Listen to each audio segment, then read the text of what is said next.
Desde el inicio del lío en el que estamos hemos escuchado sobre diferentes formas o curvas de salir de la crisis, de tipos de recuperación. Recuperación en forma de V, con un declive pronunciado y una recuperación rápida, en forma de U, con un periodo largo entre el declive y la recuperación, en forma de W, recuperación con un segundo declive, y una forma de L, recesión prolongada. JP Morgan introdujo una nueva curva de recuperación. Ellos hablan en forma de K, que presenta una imagen seguramente más realista, aunque algo más desagradable. Según ese análisis, la senda de recuperación se bifurca en dos direcciones. Las grandes empresas y las instituciones del sector público, con acceso directo a los paquetes de estímulo del gobierno y del Banco Central, harán que algunas áreas de la economía se recuperen rápidamente, pero dejando de lado y fuera a otras. En una conferencia reciente traduje esta idea a nuestra realidad económica. Os dejo el fragmento al que nos tenemos que enfrentar. Un reto del que no vamos a salir de forma, o como por lo menos nos habían dicho hasta la fecha. No vamos a salir, las economías del mundo no van a salir en V de todo esto. Ya lo sabemos, de hecho, esa V se está atrasando. No vamos a salir en W, no vamos a salir en L larga, vamos a salir en forma de K. La K tiene, como sabéis, dos diagonales una vez recuperas la economía. Una vez rebota la economía después del confinamiento y todo lo que hemos vivido, resulta que para salir adecuadamente y utilizar la diagonal superior de la K, debemos de meterle tecnología a esto. Pero debemos de entender esa tecnología, debemos de hacer eficiente esa tecnología. Tenemos que cambiarlo todo. La responsabilidad que tiene aquí también el mundo educativo, la formación profesional, es determinante, porque sabemos que las economías que se queden en la parte baja de esa K, y atención, no requiere que la empresa o el espacio laboral en el que vayan a ir las personas en la parte superior de la K sean empresas tecnológicas, no. Precisan empresas que incorporen tecnología. Y lo de abajo pueden ser empresas tecnológicas que incorporen muy mal la tecnología. De manera que la clave no está en que vayan a trabajar las personas que formemos ahora en empresas que tengan que ver con la tecnología. Tienen que trabajar en empresas con tecnología, no de tecnología, para conseguir algo que cada vez cuesta más y que además diferencia a todo lo que hacemos. Resulta que en muchos casos tenemos la sensación de que nuestra forma, nuestro modelo de crecimiento, allí donde nosotros educamos a los alumnos para que en esa formación profesional del futuro, en la que van a tener que enfrentarse en esa profesión del futuro inmediato, no vamos a poder cambiar el cómo crece un país o cómo es el modelo de crecimiento de una región determinada. Eso es lo que tenemos muchas veces, o por lo menos es lo que se nos dice, y es función de todos ustedes. Es además una obligación de todos ustedes convertir lo inevitable en posible. Y para hacerlo, y además si lo hacen, lograrán algo que tiene que ver con, bueno, quitar de encima esa, ¿cómo diría yo?, esa mala fama que tiene la robotización, la automatización, la inteligencia artificial. Todo lo que tiene que ver con la tecnología es que va a generar desempleo. Ese es el discurso oficial y en muchos casos así ha sido en los momentos iniciales. No vamos a decir que no, pero el país con más robots per cápita del mundo es Corea del Sur. Y Corea del Sur no tiene prácticamente desempleo. El país con más robots per cápita de Europa es Alemania. Y es un país que está prácticamente en pleno empleo. El país con menos robots per cápita de Europa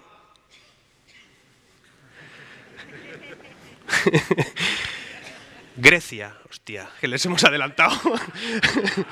Hombre, por una cosa que no somos los peores. Bueno. Según esta teoría, que cada vez parece más posible, los que quedan fuera son los que habitualmente pagan los platos rotos, las pequeñas y medianas empresas con dificultades para incorporar tecnología por diversos motivos, los asalariados que no tienen manera de adaptarse a la velocidad de los cambios que se producen y a una menguante clase media que va a tener cada vez menos capacidad de inversión.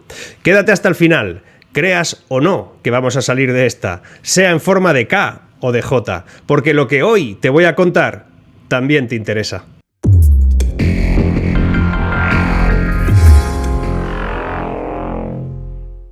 La Comisión Europea ha aprobado el desembolso a España del primer tramo del Fondo de Recuperación que asciende a 10.000 millones de euros según Ursula von der Leyen. Y sobre esto, a mí se me ocurren tres cosas que se me vienen a la cabeza. 1. ¿En qué se diferencian estos 10.000 millones que vamos a recibir de todo el dinero que hemos recibido anteriormente y que hemos sido incapaces de ejecutar? España es el país más retrasado en la ejecución de los fondos estructurales del antiguo presupuesto de la Unión Europea, pues solo hemos sido capaces de implementar el 43% de los fondos estructurales y de inversión asignados en el último presupuesto a largo plazo de la Unión Europea, es decir, el porcentaje más bajo de todos los socios que reciben esas ayudas. 2. ¿Qué pasa con el resto que estaba previsto? Hubo un anticipo de 9.000 millones de euros que no sabemos cómo se están gastando y que se sumarían a estos 10.000 millones que, si todos los miembros de la Unión dicen OK, llegarán en breve, pero que siguen siendo muchos menos de los 27.000 que se asignaron en julio. Y 3. ¿Qué tipo de reformas finalmente se van a poner en práctica para que esos fondos vayan llegando? Nos hablan de reforma laboral, fiscal o lo que sea, pero ahora vas a entender en realidad qué significa que Europa te dé pasta. Supongo que te sorprende el hecho de que Europa nos dé dinero a nosotros, sobre todo viendo que todo hace indicar que nuestra economía se estanca, que el empleo que se crea es muy precario o dependiente de lo público y que tenemos un déficit y una deuda de narices y que nuestro modelo de crecimiento no va a cambiar de momento porque nunca hemos demostrado que seamos capaces de aplicar ágilmente los fondos que nos llegan de Europa, de los fondos de cohesión. Pues la explicación es sencilla. Nos obligarán a recortar aquello que genera mayor consumo presupuestario en nuestro país, las pensiones. Creo que en Europa tienen presente dos ejes. 1. Parte de esos fondos se devolverán por incapacidad de ejecutarlos. Todo tiene plazos. Y 2. El compromiso de rebajar las pensiones, que es lo que más preocupa a Europa, se va a tener que hacer.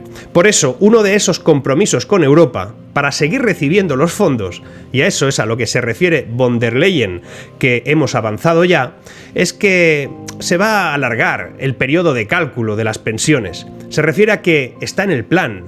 Así quedó retratado en el documento enviado a Europa para recibir los fondos. Recuerda que actualmente para calcular las pensiones se utilizan los últimos 25 años cotizados de la vida laboral de un trabajador. El texto sellado por la Comisión Europea no especifica cuántos años más los van a extender para España, pero el foco está en los 35 años. Hay que tener claro que cualquier aumento del tiempo de cálculo de esas pensiones supondrá una merma en la prestación de la mayoría de los futuros jubilados. Esa es la trampa, que no quieren que veamos. Más pobres al final del timo este. Antes de seguir, déjame recordarte que si no estás suscrito te animo a hacerlo y si te parece interesante no dejes de compartir este enlace. Dale a la campanilla para ser de los primeros en comentar y recuerda que el debate, los comentarios, nutren el conocimiento. Pero volvamos. Aquí el problema podría ser una mala asignación de los fondos europeos. Esto haría que algunas áreas de la economía se recuperaran rápidamente, pero dejarían fuera a otras. En economía a esto se le conoce como el efecto Cantillon, que se refiere al cambio en los precios relativos resultante de un cambio en la oferta monetaria. Y dirás, poco complicado. ¿Qué es eso del efecto Cantillon? Pues es una teoría económica que surge de Richard Cantillon, o Cantillon, quien dijo por primera vez en 1755 que el dinero no es tan neutral como pensamos. Argumentó, o decía, que la inyección de dinero, lo que podríamos considerar políticas inflacionarias, puede no cambiar la producción de una economía a largo plazo. Sin embargo, el proceso de reajuste, según decía, afectaba a diferentes sectores de la economía y de manera diferente. La tesis original de Cantillon describe cómo el aumento de precios, o cómo ese aumento de precios, afecta a diferentes sectores en diferentes momentos. En otras palabras, los primeros sectores que van a recibir el dinero recién creado disfrutarán de mayores ganancias a medida que aumenten los salarios, pero los costos generales seguirán siendo bajos. Por otro lado, los últimos sectores en los que los precios suben, donde hay más fricción económica, enfrentan costos más altos mientras siguen produciendo a precios más bajos. Y aquí aparece el efecto de la inflación, algo que se paga como un impuesto sobre los sectores con más fricción y que subsidia a los sectores más sensibles a los ciclos o estacionalidad. En nuestra economía moderna, el efecto Cantillon favorece a los inversores sobre los asalariados, autónomos o pequeños empresarios. El primer lugar donde se siente la inflación es en los mercados. Esto significa que las personas que más invierten en el mercado son las primeras en beneficiarse de la inflación. Ojo con eso. Ven que los precios de sus activos aumentan, pero los precios en el resto de la economía siguen bajos porque esto sucede después de que el Banco Central Europeo dopara la oferta monetaria. ¿Lo entiendes? Pero hay más. Cuando los precios son más altos en toda la economía, Los últimos en beneficiarse siempre son los trabajadores y muchas veces los autónomos, que ven un aumento en el costo de vida y intentan de algún modo demandas salariales o incluso incrementar precios si eres un autónomo. Y como no paran de inyectar liquidez, y cuando se inyecta liquidez en el mercado y de eso vamos sobrados, hay consecuencias distributivas que operan a través del sistema de precios. Si la liquidez o los subsidios inyectados se destinan a industrias o agentes del mercado específicos, se produce una mayor desigualdad. Siempre pasa. Caídas en las curvas de demanda, niveles crecientes de desempleo y sobre todo deuda privada.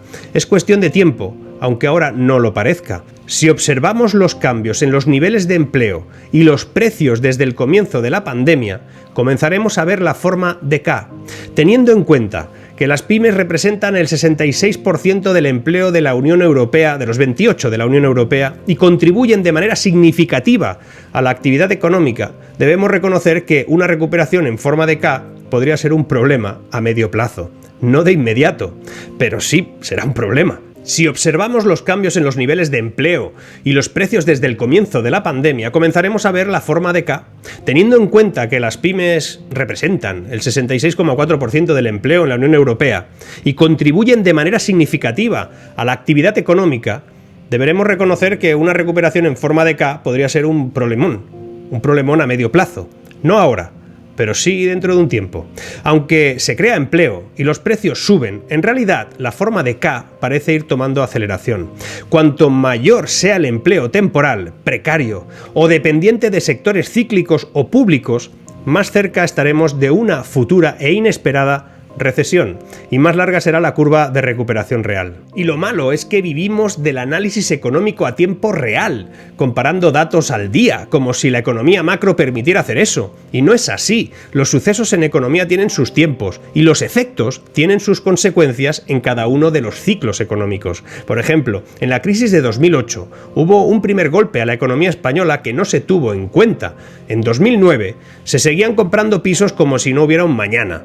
Había economistas de renombre que aún se ven pasear por las tertulias de todas las cadenas que aseguraban que los pisos nunca bajarían de precio. A esto se le llama efecto muelle. Hasta 2012 no se asumió el problema realmente. En 2013 teníamos una quiebra del modelo inmobiliario, un 25% de paro y miles de propiedades a un valor inferior del que tenían 10 años antes. Por eso, no comprendo el análisis inmediato de la economía. Lo que ahora se está larvando no se puede ver en los datos económicos retocados y afectados por múltiples elementos puntuales ahora mismo. Otro ejemplo, la inusual creación de empleo en noviembre no debería de ser un motivo de tranquilidad.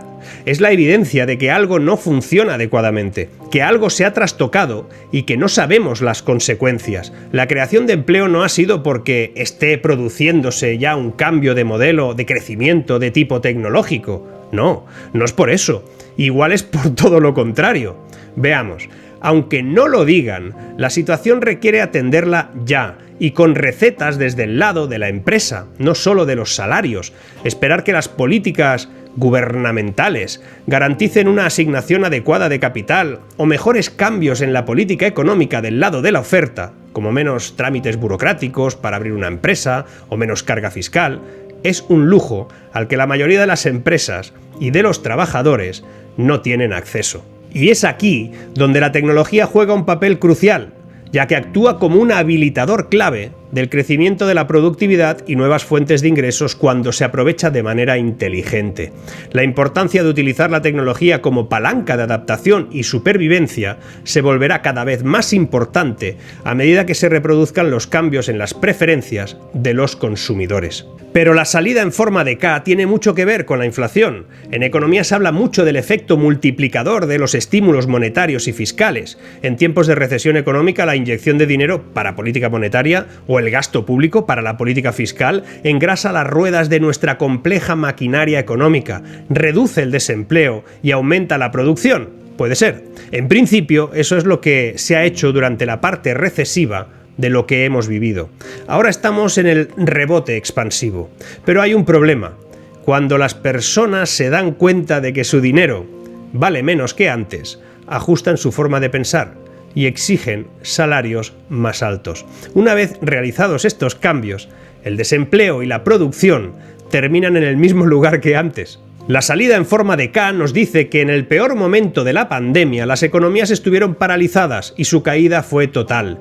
Lentamente las actividades han comenzado a reactivarse y a partir de ahora, ahí, hay dos diagonales. La diagonal superior que indica dónde estarán las empresas, países, personas que van a ser eficientes, tecnológicas y que van a abrazar esa revolución de cambio. Mientras que en la parte inferior estarán quienes no abracen la tecnología adecuadamente. Y te estarás preguntando, ¿qué es eso de abrazar la tecnología? Pues tiene que ver con la importancia de lo digital, sobre todo en 4 ámbitos concretos. A eso me dedico, y siempre, para modernizar empresas que quieren estar en la diagonal superior de la K, afrontamos estos elementos. 1. Captar datos para convertirlos en conocimiento y mejorar las experiencias de cliente. 2. Automatizar los procesos, utilizar la inteligencia artificial para generar mayor eficiencia. Y 3. Crear nuevos modelos de negocio, aprovechando la oportunidad que ofrece esa tecnología. Si quieres le sumamos un cuarto. Desarrollar nuevas habilidades y metodologías en las personas para que gestionen en un entorno más tecnológico todo lo que hacen. Pocos están atendiendo la automatización del mundo. Solo hablamos de fondos y fondos, de planes y planes, de un futuro económico que va a llegar por arte de magia. Pero pregúntate, ¿qué vas a hacer cuando un sistema experto, una inteligencia artificial o un robot haga lo que tú estás haciendo ahora o vas a hacer inmediatamente? Cuando esa tecnología se ponga a tu lado y haga lo que tú haces, ¿tú qué vas a hacer? Pues la respuesta está en un plan realista que asuma que ese momento no es comparable a ningún otro y va a suceder. Y además, si no se empieza a prever, nos va a estallar en la cara más pronto que tarde. Por eso, se supone que aparecen los fondos europeos Next Generation, para abordar una reconversión de todo hacia un nuevo modelo de crecimiento. Pero miras los presupuestos y el uso que se les va a hacer a los Next Generation, y es realmente preocupante. Se han planteado únicamente para tapar problemas creados durante la crisis sanitaria. Por ejemplo, ahora en España debería haber urgencia por crear fábricas de baterías. Para la fabricación de vehículos eléctricos se precisa 1/10 parte de los trabajadores de una fábrica de vehículos de combustión. Si tú eres el segundo exportador más importante de Europa de vehículos de combustión y sabes que vas a tener que fabricar coches eléctricos, pues esos coches eléctricos van a dejar en la calle el 90% de las personas que trabajan ahora, casi 2 millones de personas. Si no montas las fábricas de baterías cerca, no vas a poder tener esas fábricas de coches eléctricos y resulta que las fábricas de baterías son muy intensivas en lo laboral. Es decir, pueden colocar a casi todos los trabajadores que van a echar del otro lado. Hasta ahí bien, y el planteamiento sería bueno, pero ¿el gobierno ya se ha planteado cómo los trabajadores de la industria automovilística tradicional podrán pasar de un sitio a otro? Hay quien dice que la crisis ya pasó gracias a los datos de empleo. Lo grave no es que lo digan, lo duro es que se lo creen. Consideran que lo que estamos viviendo es el final de la crisis, el punto de inicio de la mejora de todos los vértices de nuestra economía. Y lo dicen con el estribillo ridículo infantil que tanto gusta a los palmeros de meeting de sábado matinal. Las dificultades no desaparecerán por obviarlas, permanecen y se acrecientan, y crecen con especial mala leche. Si esto no es una crisis, y es la oportunidad para afrontar el cambio de era que defendemos algunos, resulta que nos estamos perdiendo el primer acto de la función por no haber comprado entradas. Cuando lleguemos, ya habrá pasado el nudo y el desenlace de la obra. El tiempo pasa y no pasa nada. Mucha frase y poca acción. Poca que sea capaz de afrontar la eficiencia y el gasto correcto, en lugar de solo el gasto desmedido. La deuda de España con el exterior alcanzó ya los 2,2 billones de euros, es decir, que dobla nuestro PIB por primera vez en la historia. Los países que están conquistando el futuro, la historia de un nuevo tiempo, no hablan de crisis, ni de la que tuvieron, ni de la que tienen, ni tan siquiera de la que podrían tener. Hablan de futuro, de retos, y ponen los mecanismos para que ese futuro se pueda conquistar. La diferencia, también, está en la credibilidad de quienes están obligados a liderar ese tránsito. De hecho, así nos va a ir a unos, y así, ya, les empieza a ir a otros.